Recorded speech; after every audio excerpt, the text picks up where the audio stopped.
A father was one day sitting at dinner with his wife and children, and a good friend who had come on a visit was with them.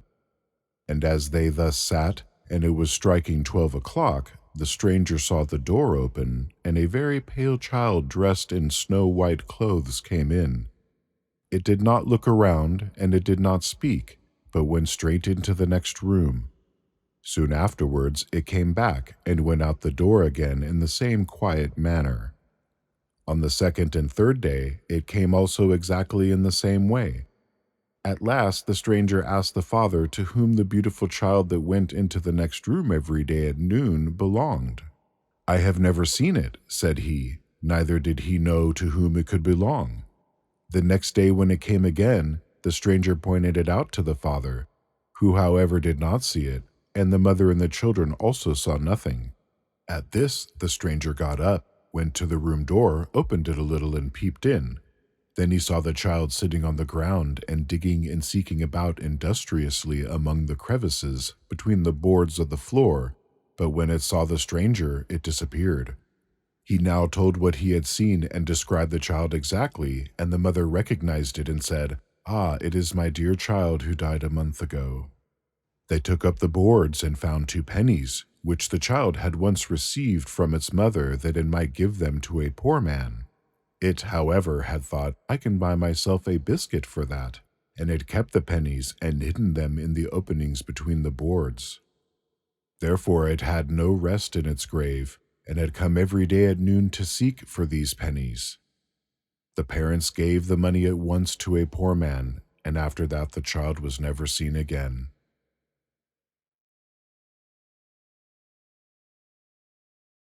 There was once a poor woman who had 2 children. The youngest had to go every day into the forest to fetch wood. Once when she had gone a long way to seek it, a little child who was quite strong came and helped her industriously to pick up the wood and carry it home, and then before a moment had passed, the strange child disappeared. The child told her mother this, but at first she would not believe it.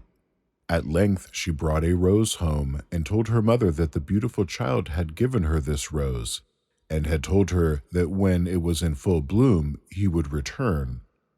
The mother put the rose in water. One morning her child could not get out of bed. The mother went to the bed and found her child dead, but looking very happy. On the same morning the rose was in full bloom.